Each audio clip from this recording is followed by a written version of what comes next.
Hello students, आज हम discuss करेंगे टीसीपी, ट्रांसमिशन कंट्रोल प्रोटोकॉल। जैसा कि आपको पता है कि ये सेक्शन डी का टॉपिक है और ये बहुत ही इंपॉर्टेंट टॉपिक है। और पिछले साल के अगर लास्ट 3 to 4 इयर्स के पेपर्स देखें तो उसमें अगर मैं 3 सालों के पेपर देखूं तो 5 क्वेश्चंस इसमें से आए हुए हैं। तो सबसे पहले टॉपिक शुरू करने से पहले मैंने कुछ क्वेश्चंस लिस्ट किए पेज 0 पे। सबसे पहले क्वेश्चन आया, what are the salient features of IPv6 in detail, discuss with the neat architecture and explain TCP in detail. तो ये दो क्वेश्चंस का मिक्स है, एक उसने IPv6 पूछा और दूसरा TCP पूछा है। IPv6 क्या होता है ये एक हम अलग ट्यूटोरियल में देखेंगे, आज हम यहाँ पर TCP के ऊपर फोकस करेंगे। Another question, what are the properties of reliable stream delivery service of TCP? Because TCP आपको पता है continuous stream of data deliver करता है और since ये connection oriented है तो ये reliable भी है, तो उसके कुछ properties डिस्कस करनी है। Another question, explain briefly TCP header frame format and describe the process of establishing a TCP connection. TCP connection कैसे establish करते हैं, उसके phases क्या हैं, जो 3-way handshake होता है वो explain करना है, हम आगे जाके भी देखेंगे।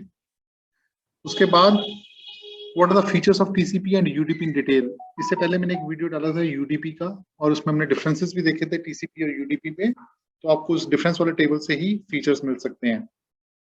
तो आपको मैं ये एडवाइस करूंगा कि मेरे टीसीपी का वीडियो ट्यूटोरियल देखिए, इसके नोट्स पढ़ें और साथ में यूडीपी का भी ट्यूटोरियल देखिए। तो ये पूरा सेक्शन डी इसमें कवर हो जाता है, बिकॉज सेक्शन डी जो है सिलेबस का उसमें 2 टॉपिक्स ही हैं, टीसीपी एंड यूडीपी। तो ये काफी डिटेल में हमने स्टडी करने हैं दोनों, और दोनों पे ही क्वेश्चंस आते हैं यूनिवर्सिटी में। तो एक और क्वेश्चन पेपर में आया हुआ 2018 में, discuss the functionality of TCP along with its message format. Also discuss the connection establishment procedure with TCP. How TCP differs from UDP. तो यहाँ पर अगर हम समराइज करें तो बार बार एग्जामिनर्स ने TCP के बारे में पूछा है, TCP का UDP में डिफरेंस क्या है वो पूछा है, और TCP के कनेक्शन एस्टेब्लिशमेंट कैसे होते हैं उसके बारे पूछा गया है। सो इस डिस्कशन को हम 2 पार्ट्स में डिवाइड करेंगे। एक मेरे हैंड रिटन नोट्स आएंगे पहले आपको, और उसके बाद एक प्रिंटेड नोट्स आएंगे। तो पहले हम समराइज नोट्स देखने लगे हैं जो कि हैंड रिटन नोट्स होंगे, और उसके बाद हम प्रिंटेड नोट्स के ऊपर चलेंगे। तो टीसीपी की फुल फॉर्म है transmission control protocol. It is used in the transport layer. When data comes from the application layer to the transport layer, we add a header depending on the type of the protocol. तो जैसे data आता है application layer से transport layer पे, हम data के आगे एक हेडर ऐड कर देते हैं। तो अगर हम TCP यूज करते हैं तो उस हेडर को हम कहते हैं TCP हेडर। सबसे पहले फीचर्स ऑफ TCP, बहुत इंपॉर्टेंट फीचर है byte streaming. Because stream of data आई जा रहा है ऊपर वाली लेयर से और इसने स्ट्रीमिंग ऑफ डाटा करना है in the form of segments. That's a very important feature of TCP कि it forms segments of data. Unlimited amount of data can come from the application layer. TCP converts that data into stream segments of bytes. So conversion of data into the segments is a important responsibility of this particular protocol. What is a segment? It is nothing but its collection of bytes. Another very important feature is it's very reliable. जहां पर हमें reliable communication चाहिए वहां पर हम connection oriented use करते हैं, और ये जो TCP है ये कनेक्शन ओरिएंटेड और रिलायबल कम्युनिकेशन प्रोटोकॉल है, बिकॉज इट यूजेस 3-वे हैंडशेक। ये 3-वे हैंडशेक क्या होता है ये हम आगे जाके डिटेल में भी स्टडी करेंगे। Then it supports full duplex communication. Full duplex means both A and B parties both can communicate at the same time. Number 4 feature, it supports piggybacking. Piggybacking क्या टेक्निक होती है, जब हम एक डाटा पैकेट भेजते हैं तो उस पैकेट के ऊपर ही हमारी एक्नॉलेजमेंट, जब उसकी एक्नॉलेजमेंट जाती है तो उस एक्नॉलेजमेंट के ऊपर ही डाटा साथ में ट्रांसफर होकर आ जाता है। तो we just don't waste acknowledgement packet. मैंने एक डाटा ट्रांसमिट किया, ओके, मैंने एक डाटा ट्रांसमिट किया और उसकी जब एक्नॉलेजमेंट आती है उस एक्नॉलेजमेंट में ही नेक्स्ट डाटा ट्रांसफर होकर आ जाता है, उसको कहते हैं piggybacking. Okay, so another important feature is error control. It handles error control very well because अगर कहीं पे एरर्स आ जाते हैं तो रीट्रांसमिशन की भी फैसिलिटी है। फ्लो कंट्रोल इसमें बहुत ही अच्छा हैंडल होता है। आगे जाके हम जब इसका मैसेज फॉर्मेट स्टडी करेंगे और जब इसके फीचर स्टडी करेंगे और डिटेल में, वहां पर हम देखेंगे कि किस तरह से विंडो साइज से central receiver window size fix करके फ्लो कंट्रोल भी करता है। और जब फ्लो कंट्रोल हो जाता है तो congestion control is automatically and by product of basically flow control. तो TCP basically takes care of the network capacity and the congestion control and the flow control and the error control. So these were the important features. ये इसका एक message format मैंने आपको summarise बताया. अभी आगे जाके हम इसको डिटेल में स्टडी करेंगे. इसमें सोर्स पोर्ट नंबर है, डेस्टिनेशन पोर्ट नंबर है, सीक्वेंस नंबर है, एक्नॉलेजमेंट नंबर है, और आगे हमारी 4 बिट्स हैं, फिर 6 बिट्स हमने ब्लैंक छोड़ी है. उसके बाद अर्जेंट बिट है, एक्नॉलेजमेंट बिट है, पुश बिट है, रीसेट बिट है, सिंक्रोनाइज बिट है, फिनिश बिट है, विंडो साइजेस हैं. ओके. और चेकसम बिट्स हैं जिसके लिए 16 बिट्स यूज हो रही हैं. अर्जेंट पॉइंटर है, ऑप्शंस एंड पैडिंग जिसमें हम MSS वगैरह यूज करते हैं. इन सब फील्ड्स को स्टडी करना बहुत इंपॉर्टेंट है बिकॉज मैसेज फॉर्मेट का क्वेश्चन भी बड़ी बार पेपर में आता है. तो TCP हेडर जो होता है वो 20 to 60 बाइट्स का होता है. ओके. तो जो हमारा सोर्स पोर्ट होता है, जैसे कि हमने यहाँ पे देखा वो 16 बिट्स का, तो उसकी रेंज होती है 0 से लेके 65535 तक, जिसमें से 0 से लेके 1024 जो कि वेल नोन पोर्ट्स के लिए रिजर्व्ड होते हैं. और बेसिकली जिनको नहीं पता कि पोर्ट्स क्या होते हैं, ports are responsible for end to end delivery from source to destination. कई पॉपुलर पोर्ट्स हैं जो वेबसाइट्स हैं, वो HTTP जो है रिक्वेस्ट वो 80 नंबर पोर्ट पे चलती है, SMTP रिक्वेस्ट 25 पोर्ट नंबर चलती है, FTP 21 पोर्ट पे चलती है. तो कुछ पोर्ट्स हमने फिक्स किए हुए हैं. डेस्टिनेशन पोर्ट भी सेम रेंज होगी बिकॉज साइज उसका सेम है 0 से लेकर 655 तक, तो that is same. Sequence number is very important. जब भी हम कोई पैकेट ट्रांसमिट करते हैं उस पैकेट को हम एक यूनिक सीक्वेंस नंबर देते हैं, और नॉर्मली ये सीक्वेंस नंबर रैंडम होता है. ठीक है. In TCP, every byte is counted. Since it is a byte streaming protocol, so it forms segments. Every byte has a unique sequence number. It uses random sequence number. और acknowledgement number भी होता है. जो packet हम भेजते हैं उसकी acknowledgement आती है. और acknowledgement मैंने आपको बताया था कि हम blank नहीं भेजते, उसमें डाटा पिगीबैक करके भेजते हैं. जैसे मैं यहाँ से किसी के साथ जाता हूँ, जब वो व्हीकल वापस खाली आ रहा होता है, मैं उसके साथ किसी और को भेज देता हूँ, अगला पैकेट भेज देता हूँ. So acknowledgement is sent by the receiver. It is also 32 bits size. It sends if sender sends 1052, then receiver sends 1053. जो भी हम एक particular sequence number भेजेंगे, example लिया हमने यहाँ पर, जैसे मैंने भेजा 9000, okay, sender ने भेजा, for example हम कुछ भी example देते हैं 9900, तो रिसीवर क्या भेजेगा 9901, ओके, एक्नॉलेजमेंट में डाल के. Okay. So that means it is expecting this is the next frame. So if sender sends 1052, then receiver sends 1053 acknowledgement asking for the next frame expected. So that is the next frame to be expected. 990 के बाद 9901 expect कर रहा हूँ. उसके बाद है H length. मैंने आपको दिखाया था यहाँ पर H length फील्ड थी. ओके. 4 बिट्स की H लेंथ फील्ड भी बहुत कॉमन है. It's a header length. ये इसको थोड़ा सा अंडरस्टैंड करना इंपॉर्टेंट है. ये 4 बिट्स की फील्ड है और जो उसकी रेंज है, मैंने आपको बताया कि जो TCP हेडर होता है वो 20 to 60 बाइट्स होता है. दैट मींस मिनिमम वो 20 बाइट्स है, मैक्सिमम वो 60 बाइट्स तक जा सकता है. तो अगर मैंने 4 बिट्स को यूज करके 20 बिट्स बनाने हैं तो मिनिमम जो उसकी वैल्यू हो सकती है वो 0101 हो सकती है, because this comes out to be 5 और 5 into 4 is 20. तो उसको हम 4 की स्केल में यूज करते हैं. ठीक है. और जो हाईएस्ट वैल्यू हो सकती है वो 15 हो सकती है, बिकॉज 15 into 4 is 60. तो लोएस्ट वैल्यू इज 20. यहाँ पर हमारे पास लोएस्ट वैल्यू आ जाएगी 20 because 5 into 4 gives you 20.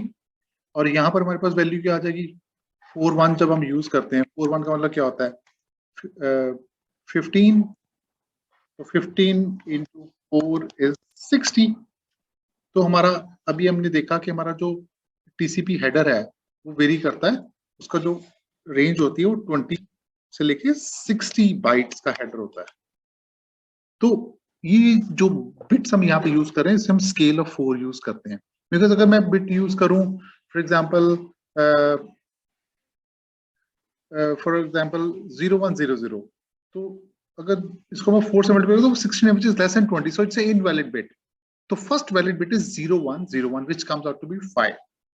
That means 0101 से जितनी कम है 0100, 0011, 0010 या 0001 या even 00, all are invalid bits. Okay, हाँ 0101 से ऊपर वाली सारी बिट्स जो हैं 5 और greater than 5 till 15 all are valid because scale of 4 से मल्टीप्लाई करके हमें 20 to 60 बाइट हेडर लेंथ मिल जाएगी। तो ये बहुत इंपॉर्टेंट है, इसकी टेक्निकलिटी हमें पता होनी चाहिए। ये सारी फील्ड्स आप अगर अंडरस्टैंड करोगे तो you can write in your own language also.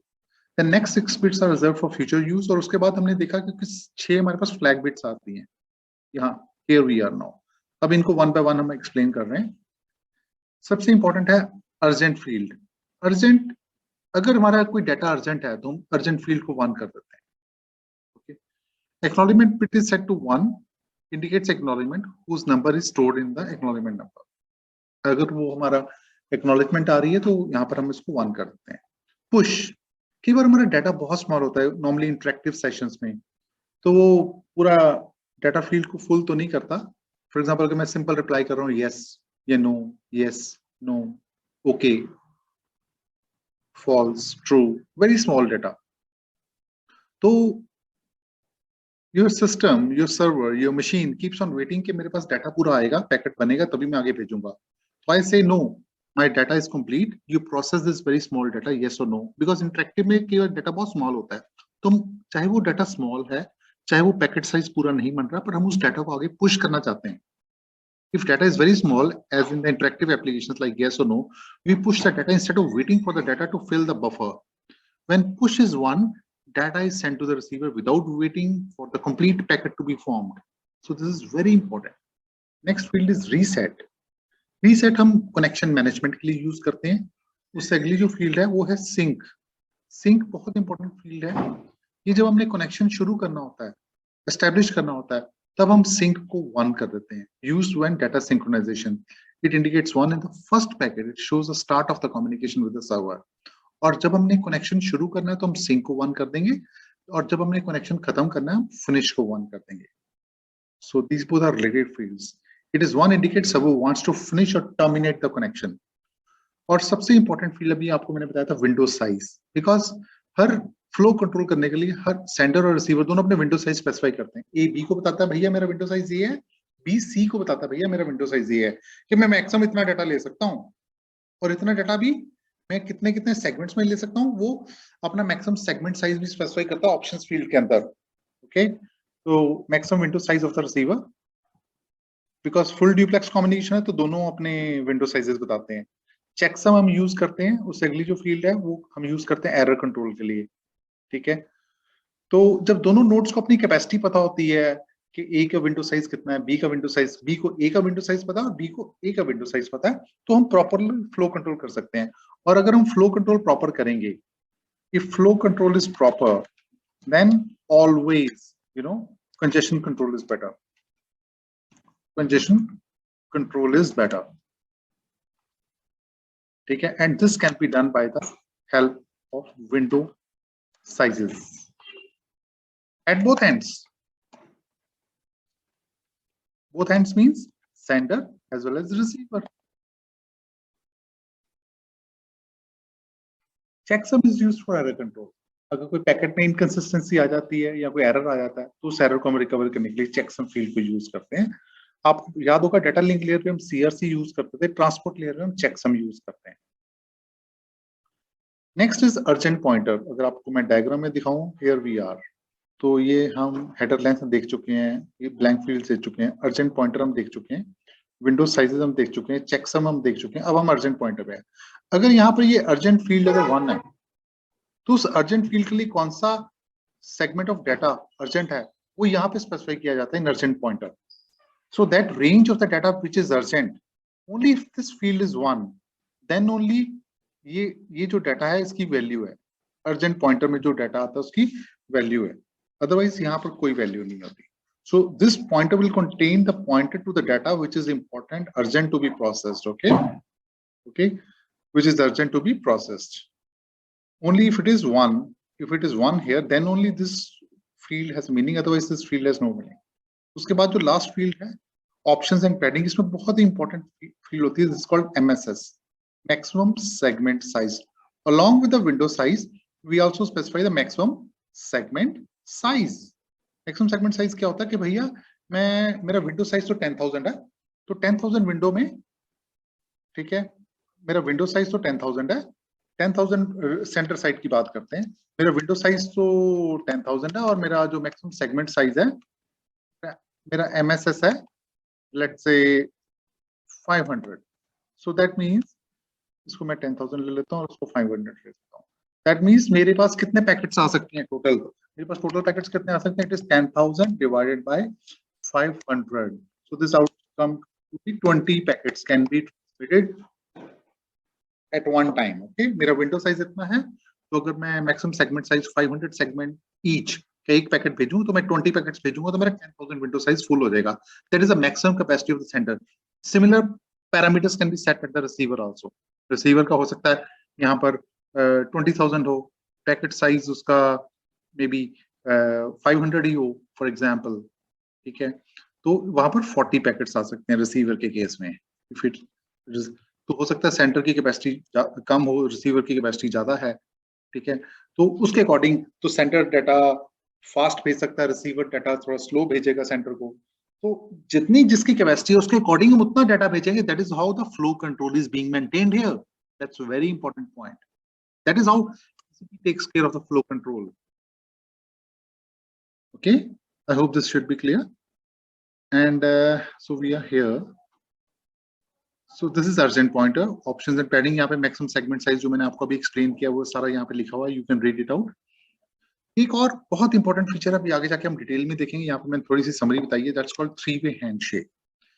3-way handshake में 3 फेजेस होते हैं, एक होता है सिंक्रोनाइजेशन, एक होता है सिंक्रोनाइजेशन प्लस एक्नॉलेजमेंट और तीसरा होता है एक्नॉलेजमेंट।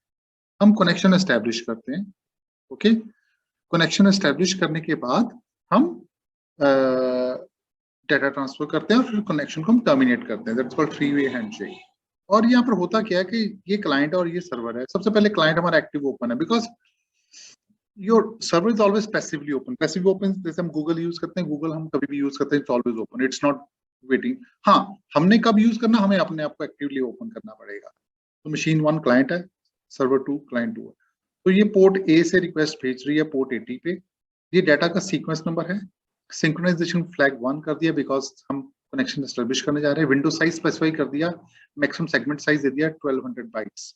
तो 12,000 विंडो साइज है तो 10 पैकेट्स आ सकते हैं। यहाँ पे जब डाटा पहुंच जाता है तो ये उसको एक्नॉलेजमेंट भेजता है कि 80 पोर्ट्स में भेज रहा हूँ भैया। 80 आपको पता होगा, 80 मैंने आपको भी बताया कि it's port for web browsing. HTTP की जो रिक्वेस्ट होती है वो 80 पे जाती है। लेट से मैं वेब पेज को ओपन कर रहा हूँ, तो ए रिक्वेस्ट मेरे पास ए की मैं पोर्ट ए की रिक्वेस्ट दे रहा हूँ, सीक्वेंस नंबर मेरा यहाँ पे 3000 है।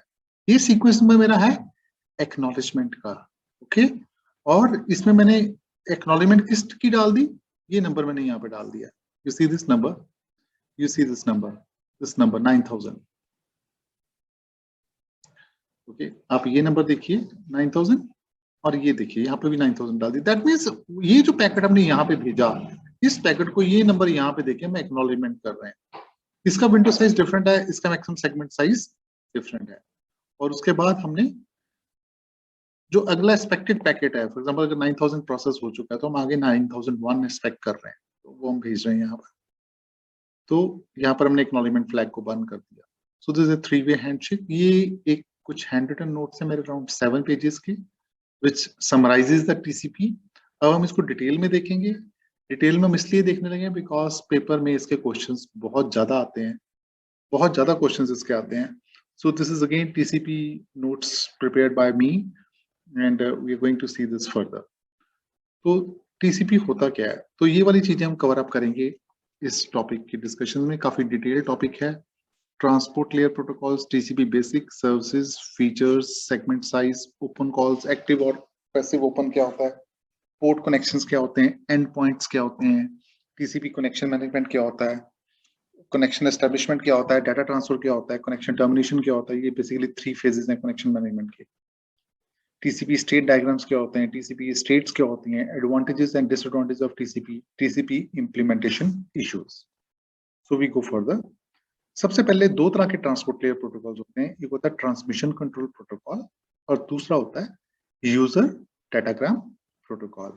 TCP stands for Transmission Control Protocol. It is a transport layer protocol that facilitates the transmission of packets from source to destination, जो कि source से destination को packets को communication में help करता है.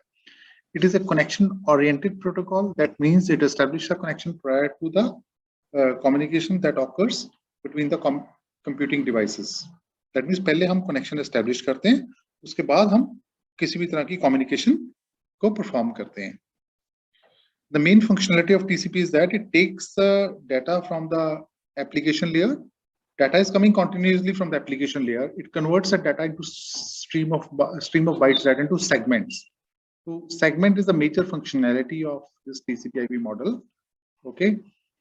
The transmission layer protocol defines the key service provided by the internet, named as reliable data stream delivery. It's a very important point because this protocol हम use कहां पर करते हैं, जहां पे हमें रिलायबिलिटी चाहिए, जहां पे हमें कनेक्शन एस्टेब्लिशमेंट कम्युनिकेशन चाहिए, जहां पे हमें रिलायबल डाटा स्ट्रीम की डिलीवरी चाहिए.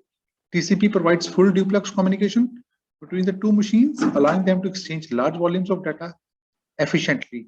TCP exchanges data between applications as stream of bytes. ये बहुत इंपॉर्टेंट कॉन्सेप्ट है इसमें, stream of bytes का, जो कि TCP मेंटेन करता है. इसके आगे हम चलते हैं. तो ये सारे फीचर्स आपको एग्जाम्स में लिखने के लिए काफी काम आएंगे, काफी अच्छे नोट्स बनाए गए हैं. The transmission control protocol is one of the most important protocol of the internet protocol suite.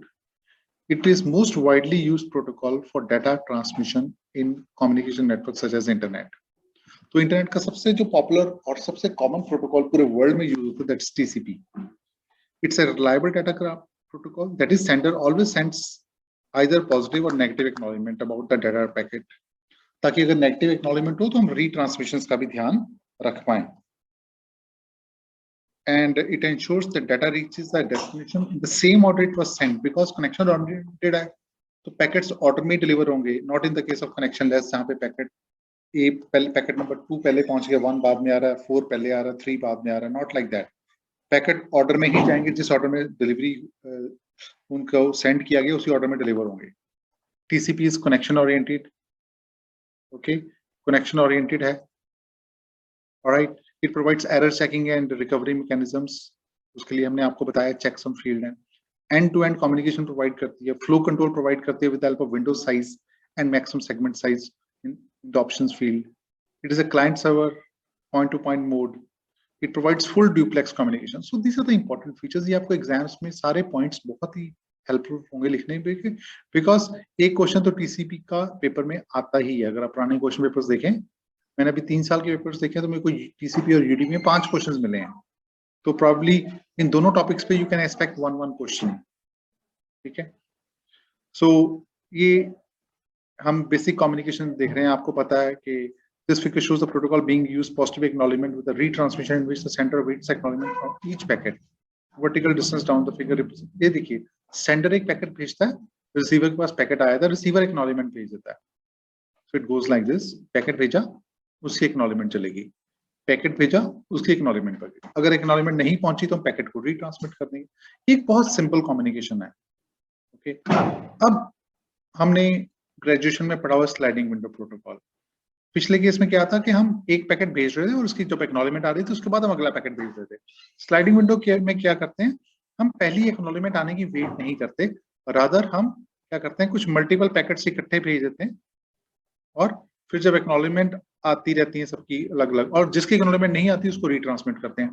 That's called sliding window protocol. Okay. And then we come to the TCP services. Very important topic, TCP services. सबसे पहले process to process communication. TCP provides process to process communication, that is transfer of data takes place between individual processes executing on the end system. This is done by using port numbers and port addresses. और हमने अभी देखा जो हमारे port numbers हैं वो 16 bit addresses होते हैं. ठीक है, जो कि सेंडर और रिसीविंग को रिकॉग्नाइज करते हैं. Number 2 feature, it is stream oriented. Stream oriented मैंने आपको ऑलरेडी बताया, सेंडर जो भी डाटा भेजता है वो स्ट्रीम ऑफ डाटा कॉन्टिन्यूसली जाता है, रिसीवर के पास कॉन्टिन्यूस स्ट्रीम पहुंचती है. Okay. This means the data is sent and received as stream of bytes, unlike UDP or IP where data is divided into datagrams or packets. इसमें fragmentation of data नहीं होती। Okay, और अगर होता भी है तो हम ऑर्डर में ही जाते हैं सारे। However the network layer, the protocol, इसमें रादर फ्रेगमेंट्स के बजाय हमारे पास सेगमेंट्स हैं। The network layer provides streams of TCP, sends packet और information, not streams of bite.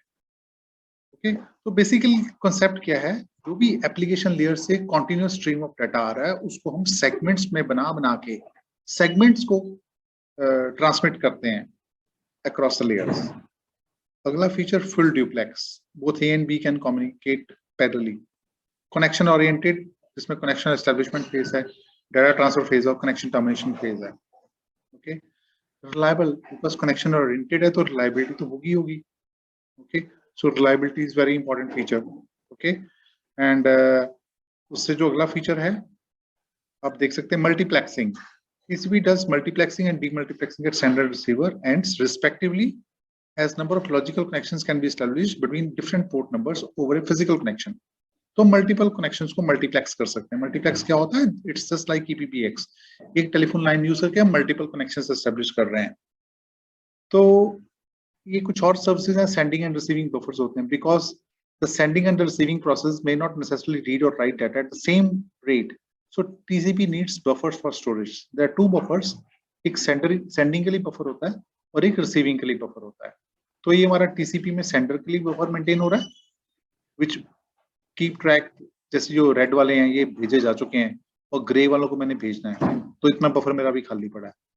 तो ये मेरे पास रिसीव हो चुके हैं पिंक वाले और मर्सेंडा वाले, और उनको आगे बाकियों को मैंने रिसीव करना है। तो सेंटर साइड पे भी बफर है, सेंटर साइड पे बफर मेंटेन हो रहा है हमारा, रिसीवर साइड पे भी बफर मेंटेन हो रहा है।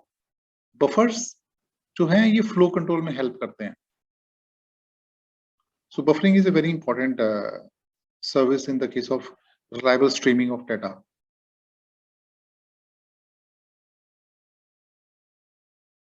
Okay, so next is segmentation. ये तो मैंने आपको एक्सप्लेन कर ही दिया कि जो भी हमारा continuous bytes of data आता है वो segments की फॉर्म में diagrammatically आप देख सकते हैं, segments बन के। These diagrams are being taken from your book mentioned in the syllabi. Okay, तो ये segments बन के आगे जा रहे हैं, segment 1, segment n and so on. Then numbering. Numbering is again very important. मैंने आपको बताया था यूनिक नंबर हम दे रहे हैं, सीक्वेंस नंबर, और acknowledge number is also unique. Okay, तो हम नंबरिंग करते हैं, और नंबरिंग मैंने आपको बताया था रैंडम नंबर हम यूज करते हैं इसके लिए। TCP numbers all data bytes that are transmitted in a connection. Numbering is independent in each direction. The bytes of the data being transmitted to each connection is numbered by TCP. The numbering starts with the arbitrarily generated random number. हम इसमें random number use करते हैं। For example, हमारी जो sequence number अगर 10,001 है, that means हमारी range ये से ये 10,001 से लेके 11,000 तक cover हो रही है। 11,001 में हमारी ये वाली range cover up हो रही है, और ये like this. तो ये हमारे segment numbers हैं, okay? और ये हमारे segment की ranges हैं, okay? और ये हमारा sequence number है, which unique number that we are giving. So this is how TCP works. Her segment को एक particular data, depending on the maximum segment size ना and the window size, वो number of segments divide कर देता है data के, और segments की range fix हो जाती है। हर segment को पैकेट के अंदर भेज दिया जाता है और उसको एक unique number दे दिया जाता है। That's called sequence number. For example, we have taken 10,001 here, yeah, 11,001 here, 12,001 here, 13,001. Normally, sequence number for each segment is the number of the bytes of the first byte of data carried. जो पहला data हम carry करते हैं, normally हमारा sequence number वही होता है। ये देखिए, ये दोनों number same है, यहाँ पर भी same है, यहाँ पर भी same है।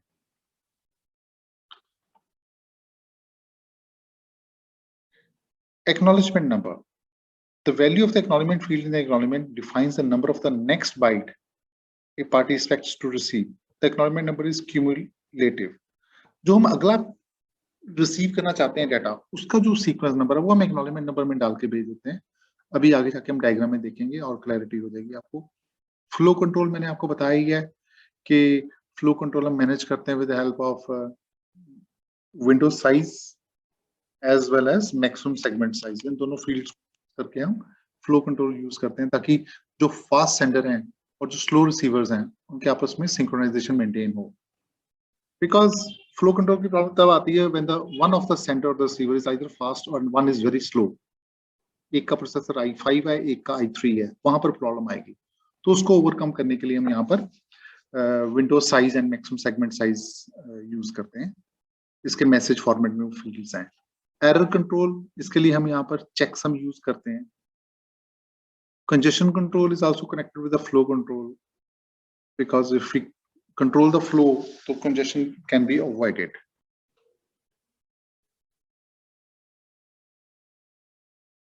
उसके बाद TCP segments, very very important time. Application data broken into segments for transmission, segmentation totally up to TCP according to what TCP consider best strategy.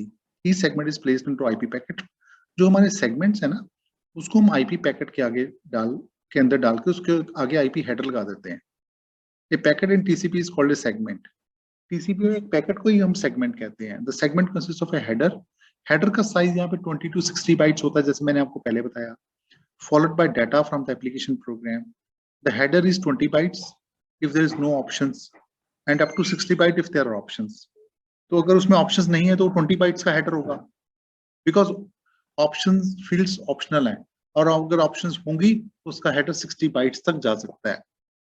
और ये हेडर की लेंथ स्पेसिफाई होती है एच लेंथ फील्ड में which is 4 bits. मैंने आपको भी बताया था जो एच लेंथ फील्ड होगी उसकी जो रेंज होती है वो बाइनरी में होती है 4 डिजिट 0101 से लेके 111 तक, और उसको स्केल ऑफ 4 हम यूज करते हैं। तो दैट मीन्स अगर ये 5 वैल्यू बन जाती है तो 5 को मैं 4 से मल्टीप्लाई करता हूँ तो वैल्यू 20 आ जाती है। और यहाँ पर अगर मैं 15 को भी 4 से मल्टीप्लाई करता हूँ तो मेरी वैल्यू 60 आ जाती है और ये रेंज मेरी बन जाती है 20 से लेके 60 तक। यहाँ पर हम मल्टीप्लिकेशन फैक्टर यूज करते हैं वो scale of 4, scale of 4। Alright, और ये मैंने काफी डिटेल में बताया सारा टीसीपी आईपी। तो एग्जामिनेशन के अकॉर्डिंग आपको जितना चाहिए आप यहाँ से एक्सट्रैक्ट करके अपने एग्जाम्स में प्रेजेंट कर सकते हैं। तो ऑलमोस्ट हर चीज टीसीपी में हमने कवर अप की है, तो बहुत कम चांसेस है कि इसके बाहर कोई क्वेश्चन पेपर में आएगा। तो टीसीपी सेगमेंट फॉर्मेट क्या होता है, very very important. Message format आ जाए, सेगमेंट फॉर्मेट आ जाए, यही क्वेश्चन आपने अटेम्प्ट करना है। मैंने आपको भी बताया कि जो हेडर होता है वो 20 to 60 बाइट्स होते हैं, उसके बाद डाटा होता है। ठीक है, सोर्स पोर्ट मैंने आपको भी बताया 16 बिट्स होता है, डेस्टिनेशन पोर्ट भी 16 बिट होता है। Sequence number is a unique random number. Acknowledgement number और सीक्वेंस नंबर सेम फील्ड के हैं। एच लेंथ मैंने आपको अभी काफी डिटेल में बता दिया, 6 बिट्स रिजर्व्ड है। उसके बाद अर्जेंट पॉइंटर है, एक्नॉलेजमेंट पॉइंटर है, पुश पॉइंटर है, रीसेट पॉइंटर है, सिंक्रोनाइज पॉइंटर है, फिनिश पॉइंटर है। उसके बाद विंडो साइज है which is the maximum window size. Okay, then checksum, which is used for error control. Urgent pointer is this field is only useful if you have urgent pointer set as 1. ये मेरे सारा hand written notes में बहुत अच्छी तरह explained है। Then we have options and padding field जिसमें maximum segment size वगैरह हम स्पेसिफाई करते हैं। तो ये हमारा टीसीपी का हेडर है। अगर टीसीपी की सेगमेंट के बारे में पूछना है तो भी आपने ये देना है, अगर मैसेज फॉर्मेट है तो भी आपने ये रिप्लाई करना है, अगर आपको टीसीपी हेडर के बारे आए तो भी आपने ये रिप्लाई करना है। So this diagram is very very essential, very very important, very very critical. Segment क्या होता है उसके बारे में सारी फील्ड्स के बारे में एक्सप्लेन किया गया है, तो ये आप रीड आउट कर सकते हैं। The unit of transmission TCP segments. Header include source to destination port numbers, जो कि 32 बिट सीक्वेंस नंबर होता है और 32 बिट एक्नॉलेजमेंट नंबर होता है। ओके, 4 बिट हेडर लेंथ होती है। ये सारी फील्ड्स मैंने आपको एक्सप्लेन कर दिया, मेरे हैंड रिटन नोट्स भी पढ़ सकते हैं। फिर फ्लो कंट्रोल के लिए, चेकसम के लिए, ये सारी अर्जेंट पॉइंटर, ये जो कॉमन फ्लैग्स हैं, ये सारे फ्लैग्स मैं आपको एक्सप्लेन कर चुका हूँ। ये 6 के 6 फ्लैग्स हम यूज करते हैं। अर्जेंट पॉइंटर हम वहाँ पे सेट करते हैं वहाँ जहाँ पर हमारा डाटा कोई अर्जेंट होता है। अगर हमारा एक्नॉलेजमेंट सेगमेंट है तो हम एक्नॉलेजमेंट को 1 करते हैं। अगर हमारा डाटा बहुत छोटा है और हम उस छोटे अमाउंट ऑफ डाटा, चाहे वो पूरा सेगमेंट ना भी बना, उसको पुश करना चाहते हैं, may be in interactive application, तो हम पुश बटन को 1 करते हैं। रीसेट कनेक्शन को रीसेट करने के लिए यूज होता है। कनेक्शन को एस्टेब्लिश करने के लिए हम सिंक को 1 करते हैं, कनेक्शन को फिनिश करने के लिए हम फिनिश को 1 करते हैं। ये 6 फ्लैग्स हैं। टीसीपी ओपन कॉल्स, 2 तरह की कॉल्स होती हैं, एक होता है एक्टिव ओपन, एक होता है पैसिव ओपन। मैंने आपको बताया था जो क्लाइंट होता है उसको हमें एक्टिव ओपन करना पड़ता है और जो सर्वर होता है वो हमेशा पैसिव ओपन होता है। Ports, connections and and points क्या होता है? Like UDP, TCP resides in transport layer. Like UDP, TCP use protocol port numbers to identify the ultimate destination within the host. TCP ports are much like UDP ports. TCP port number does not correspond to the single object. TCP is built on the connection abstraction in which objects are identified by connections. Connection क्या होता है? Pair of endpoints. Endpoint में क्या क्या होता है? Host और port number. Okay, two connections might share one endpoint. TCP connection between two endpoints is identified by 4 items. TCP connection में होता क्या है? Sender IP address, ये important है. Sender protocol port number, receiver IP address, receiver port number. Okay, so segments क्या होते हैं, streams क्या होती हैं और sequence numbers क्या होते हैं, ये मैं आपको already explain कर चुका हूँ. You can go through this. TCP views data as a sequence of octets that is divided into segments. जो हमारा data आता है उसको हम segments में divide करते हैं और जितनी segments को हम transmit करते हैं उनको हम unique sequence number देते हैं. Okay, तो port numbers क्या होते हैं? एक sender port number होता है, receiver port number होता है. हर different applications के accordingly port number fixed है. For example, अगर आप HTTP रिक्वेस्ट भेज रहे हो तो पोर्ट नंबर 80 पे भेज रहे हो, ये सेंडर डाटा यहाँ पे भेज रहा है. हर एप्लीकेशन का पोर्ट अलग है. ये सेंडर पे पोर्ट नंबर 23 पे अलग काम हो रहा है, पोर्ट 80 पे अलग हो रहा है, पोर्ट 104 पे अलग हो रहा है. Like that same is done at the receiver side also. Then TCP connection establishment. So TCP is connection oriented, उसी कारण ये रिलायबल कम्युनिकेशंस को सपोर्ट करता है. ठीक है, और यहाँ पे connection is not virtual, connection is physical. ये कनेक्शन इज फिजिकल. तो 4 तरह के मैसेजेस होते हैं. इसमें एक सिंक्रोनाइज मैसेज होता है जो कि कनेक्शन हम इनिशिएट करते हैं कनेक्शन को एस्टेब्लिश करने के लिए. एक होता है acknowledgement to confirm the other side that it has send and sync flag. Sync acknowledgement message from the local device and the acknowledgement of the earlier packet finish is used to terminate the connection. Connection establishment helps exchange and initiate of state variables, maximum segment size, sequence number, acknowledgement types, and allocate resources. Because अगर A ने B से communicate करना है और ये connection oriented communication है, it's just like a phone call. जैसे आप phone call करते हैं तो जब आप number डायल करते हैं उतनी देर में आपके लिए bandwidth वगैरह सारा कुछ रिजर्व हो जाता है. इसमें हम 3-way handshake यूज करते हैं. मैंने आपको पहले भी डायग्राम में बताया था. इस डायग्राम में और क्लैरिटी से आपको पता चल जाएगा. तो connection establishment using 3-way handshake. तो ये क्लाइंट है, जब ये क्लाइंट एक्टिव ओपन होगा तो एक सीक्वेंस नंबर के साथ ये पैकेट को ट्रांसमिट कर रहा है. यहाँ पे आप देखिए सिंक फ्लैग को सेट कर दिया गया बिकॉज वो कनेक्शन एस्टेब्लिश करना चाहता है. ओके, और मैंने आपको बताया था कि जो सर्वर होता है ये हमेशा ओपन ही होता है, पैसिवली ओपन होता है सर्वर. क्लाइंट एक्टिव ओपन हो जाता है तो ये सीक्वेंस नंबर ये आप उसको एक्नॉलेजमेंट भेजता है कि मेरे पास आपकी सीक्वेंस सिंक्रोनाइज्ड फ्लैग रिसीव हो गया है. ये अपने एक सीक्वेंस नंबर डालता और यहाँ पे जो हमने 8000 यूज किया था इसको इंक्रीमेंट करके 8001 डाल के ये एक एक्नॉलेजमेंट भेज देता है और यहाँ पर एक्नॉलेजमेंट फ्लैग सेट कर देता है 1. ओके, और ये रिसीवर विंडो साइज भी अपना स्पेसिफाई करता है. सेंडर अपना रिसीवर विंडो साइज स्पेसिफाई करता है, ये अपना विंडो साइज स्पेसिफाई करता है. Along with the window size they also specify the maximum segment size also, ताकि कंजेशन की या फ्लो कंट्रोल की प्रॉब्लम्स ना पड़े. After that, so once this is done in this direction and this is done in this direction, then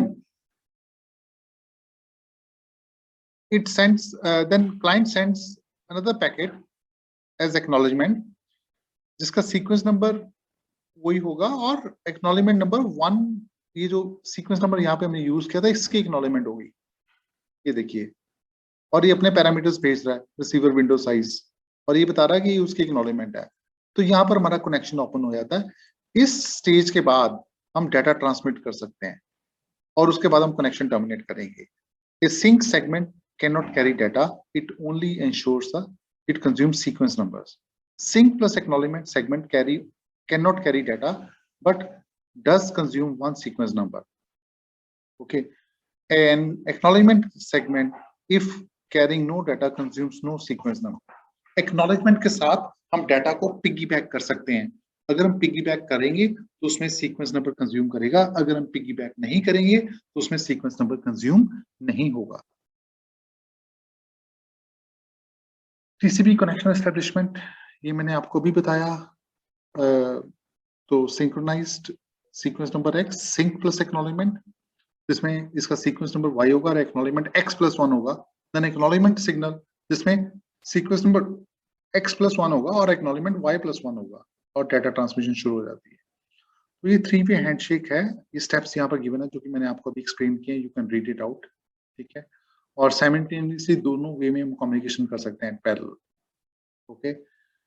और सबसे बड़ी इसमें प्रॉब्लम क्या है कि यहाँ पर हम सिंक्रोनाइजेशन का फ्लडिंग अटैक कर सकते हैं, it is susceptible to flooding attacks. Flooding attack means कि I can just open the connections and don't do the communication, okay. तो ये थोड़ा सा एडवांस टॉपिक है, अगर आप चाहें तो ये भी आप लिख सकते हैं बीच में, जिससे लिमिटेशन रादर। मैं आपसे चाहता हूं कि मैंने आपको कहा कि मैं आपसे कम्युनिकेशन करना चाहता हूं, और फोन पकड़ के बैठे, मैं कुछ बोल नहीं रहा हूं, तो मैं मल्टीपल कनेक्शंस ओपन करके आपको पूरा चोक कर सकता हूं, ओके।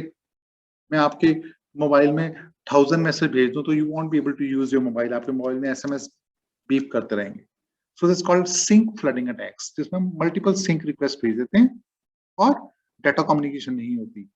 जैसे कुछ केस स्टडीज हम देखते हैं, जैसे मैंने ये एक केस भेजा, मैंने एक सीक्वेंस नंबर भेज दिया, तो रिसीवर ने कहा कि वो डुप्लीकेट एक्नॉलेजमेंट फ्लैग आ गई, ठीक है, तो मैं कनेक्शन अबॉर्ट कर दिया। कई तरह की प्रॉब्लम्स आती हैं इसमें, या मेरा सीक्वेंस नंबर मैच नहीं कर रहा, या मेरा सीक्वेंस नंबर डुप्लीकेट हो रहा है, तो इस तरह की, या जो मेरा इनिशियल सीक्वेंस नंबर है, कैन वी स्टार्ट विद सी0, हम उसका रैंडम नंबर यूज करते हैं, ठीक है। तो इसमें बहुत सारे रिस्क हैं, तो हम कौन सा कैसे इंश्योर करें कि हमारा सीक्वेंस नंबर रैंडम होगा, तो उसके लिए हम सिस्टम क्लॉक यूज कर सकते हैं, ठीक है। और कुछ एल्गोरिथम्स यूज कर सकते हैं जिससे हम यूनिक नंबर्स को जनरेट करें, ठीक है। एंड इनिशियल सीक्वेंस नंबर हमारा क्या होगा। डाटा ट्रांसफर, जब हमारा कनेक्शन एस्टेब्लिशमेंट हो जाता है तब डाटा ट्रांसफर टेक प्लेस करता है। ये देखिए यहाँ पर डाटा जा रहा है, ये हमारा सेंड रिक्वेस्ट गई, यहाँ पर पहुंच गई, ठीक है। कनेक्शन एस्टेब्लिशमेंट फेज जो भी अपने 3 फेजेस देखे वो हमारे यहाँ तक हो चुके हैं, ओके, यहाँ तक हो चुके हैं। उसके बाद हमारा डाटा जा रहा है, ये देखिए सीक्वेंस, तो पैकेट नंबर है, एक्नॉलेजमेंट नंबर है, ठीक है, और ये हमारा डाटा है 8001 से लेके 9000 तक, रिसीवर पास पहुंचा, तो रिसीवर ने कहा कि मेरे को अगला पैकेट भेजो, ठीक है, और उसको एक्नॉलेजमेंट कर दिया, और उसने साथ में अपना डाटा भी भेज दिया। ये देखिए, ये देखिए, ये सॉरी, ये सेंटर से 2 पैकेट्स जा रहे हैं पहले, आई एम सॉरी, ठीक है, सेंटर से पहले 2 पैकेट जा रहे हैं, एक ये गया और एक ये गया, ठीक है। तो रिसीवर ने अपना बी साइड ने अपना डाटा भेज दिया, ठीक है, और आप देखिए ये एक्नॉलेजमेंट इसने भेज दी, ठीक है, और उसके बाद ये यहाँ से एक्नॉलेजमेंट जा रही है। जब ये कम्युनिकेशन प्रोसेस पूरा हो गया तब हम यहाँ पर कनेक्शन को टर्मिनेट कर देंगे। तो 3 फेजेस हैं, number 1 connection establishment, number 2 data transfer, number 3 connection termination. Connection establishment में जो 3 फेजेस होते हैं वो हमने पीछे देखे हैं अभी, जो sync plus acknowledgement and acknowledgement, और उसके बाद ये डाटा ट्रांसफर हो रहा है। अगर आप ध्यान से देखें यहाँ पे ये 2 डाटा सेगमेंट्स जा रहे हैं, और ये उनकी उधर से एक्नॉलेजमेंट आ रही है, इसकी इधर से एक्नॉलेजमेंट आ रही है, okay. So this is connection termination. Termination also can be symmetric or asymmetric. It can be both ways, okay? आप जो कनेक्शन उनको रिलीज 1 by 1 करोगे, ठीक है, और इसमें हम कई बार फुल कनेक्शन को क्लोज नहीं करते, हम हाफ क्लोज ऑप्शन यूज करते हैं, तो 4-way हैंडशेकिंग भी हम यूज करते हैं। One of the parties involved in exchanging data can close the connection, although it is usually initiated by the client. Normally client he initiate करता है closing। Most implementation today allow 2 options for the connection termination: 3-way handshake or 4-way handshake with half close. 3-way handshake, most implementation today use 3-way handshaking for connection termination. Connection termination में asymmetric release भी करते हैं हम, symmetric release भी करते हैं। तो ये थोड़ा सा एडवांस टॉपिक है, ये आप अपनी रिक्वायरमेंट और पेपर में किस तरह से अटेम्प्ट करना उसके अकॉर्डिंग देख सकते हैं। तो ये कनेक्शन टर्मिनेशन में भी हम 3-way हैंडशेक यूज करते हैं। तो ये हम फिनिश फ्लैग डाल दिया, मैंने आपको बताया था सिंक्रोनाइज फ्लैग हम यूज करते हैं कनेक्शन को एस्टेब्लिश करने के लिए, और फिनिश फ्लैग हम यूज करते हैं कनेक्शन को फिनिश करने के लिए। तो ये जो मेरा फिनिश फ्लैग 1 है, तो मेरे को रिसीवर को पता चल जाता है कि मेरे पास कनेक्शन क्लोज रिक्वेस्ट आ रही है, और फिर फाइनली उसको भी sync plus fin plus acknowledgement, जैसे वहां पर सिंक प्लस एक्नॉलेजमेंट और एक्नॉलेजमेंट जाता था, यहाँ पर भी फिनिश प्लस एक्नॉलेजमेंट और एक्नॉलेजमेंट जा रहा है। ये देखिए यहाँ पर भी, ये देखिए finish plus acknowledgement and acknowledgement उसी तरह से, तो फिर कनेक्शन टर्मिनेट हो जाता है using 3-way handshake. That means चाहे हमने कनेक्शन एस्टेब्लिशमेंट करना हो, चाहे हमने टर्मिनेट करना हो, हम 3-वे हैंडशेक यूज कर रहे हैं। 3-वे हैंडशेक से एडवांटेज क्या होता है कि मैं इंश्योर रहता है कि हमारा connection establish to the corrected party हो रहा है। Okay, then half close. Half close क्या होता है? कई बार एक एंड का कनेक्शन खत्म करना चाहता है, दूसरा एंड अभी नहीं करना चाहता, this called a half close situation. Okay, half close means कि एक तरफ से कनेक्शन बंद हो गया, इसको हम 4-वे हैंडशेक भी कहते हैं। एक्चुअली 4-वे हैंडशेक भी कहते हैं, एक तरफ का कनेक्शन क्लोज हो गया, दूसरी तरफ का कनेक्शन क्लोज नहीं हुआ, इधर से कनेक्शन क्लोज हो गया बट उधर से नहीं हुआ अभी, दिस कॉल्ड हाफ क्लोज। इसका दो सॉल्यूशंस हैं, एक तो हमारा फॉलो सिंपल 2-वे हैंडशेक, या तो हर पार्टी इंडिविजुअली अपना कनेक्शंस क्लोज करे, कनेक्शंस को हम रीसेट भी कर सकते हैं, कनेक्शंस को हम डिनाई भी कर सकते हैं, कनेक्शन को हम अबॉर्ट भी कर सकते हैं। ठीक है, हम आइडियल कनेक्शन जो आते हैं उनको टर्मिनेट भी कर सकते हैं। ये state diagram will be little advanced feature, state transition diagram of TCB, rather है तो वही सब कुछ जो मैंने आपको एक्सप्लेन किया है। तो this you can see at your own if time allows you. Okay, then comes your, ये स्टेट्स हैं टीसीपी की, या तो क्लोज स्टेट हो सकती है या लिसन स्टेट हो सकती है। क्लोज मींस के नो कनेक्शन एग्जिस्ट, ये जो भी हमने स्टेट डायग्राम देखी मैं उसकी स्टेट्स बता रहा हूँ। लिसन मींस के passive open received, sync sent, sync sent, sync received, that means sync plus acknowledgement sent. Establish means connection established. Fin wait 1, first fin sent, fin wait 2, acknowledgement to first fin received, close wait, first fin received, time wait, second fin received, last acknowledgement, second fin sent, closing. Both sides designing to close that. So these are the states of TCP. ये अगर आप याद रख लें तो important हो जाएगा examination के लिए, सारी states आपको याद होनी चाहिए।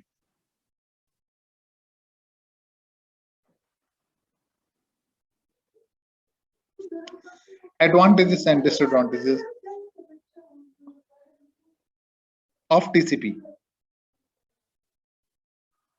It provides connection-oriented, rather advantages मैं आपको बता ही चुका हूँ। Flow control, error control, reliable data delivery. It handles congestion, so reliable data delivery of stream bytes. Disadvantage क्या है? It increases a large amount of overhead as each segment gets its own TCP header. So fragment header के कारण size बहुत बढ़ जाता है. Fragmentation by router increases overhead. और दूसरी लिमिटेशन क्या है? फ्लडिंग, सिंक फ्लडिंग अटैक्स भी इसकी लिमिटेशन है। रादर इसमें रादर की इम्प्लीमेंटेशन इश्यूज भी है टीसीपी में। ठीक है, it may happen that the host currently in communication crashes and reboots at startup time. All the data structures and timers will be reset to the initial value to make sure that earlier connection packages are gracefully rejected. The local host is not allowed to make any new connection for the small period of time. Another very tricky point can be initial sequence number. How to choose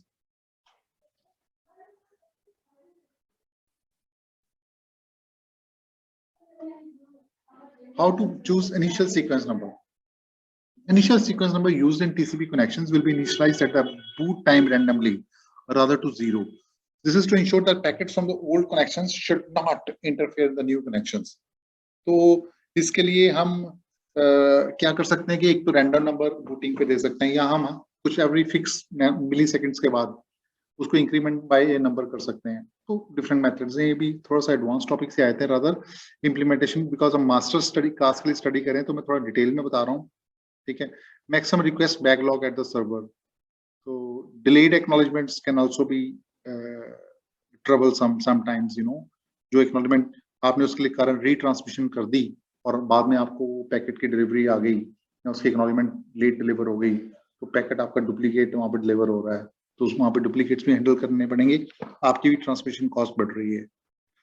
sometimes packets बहुत small होते हैं और उसके लिए हमारा header का size बहुत बढ़ जाता है actually, because 20 bytes is minimum header in the case of TCP. कई बार सोर्स क्वेंचिंग की प्रॉब्लम आ जाती है। ठीक है, messages will be send from peer to slow down, source quench हो जाता है।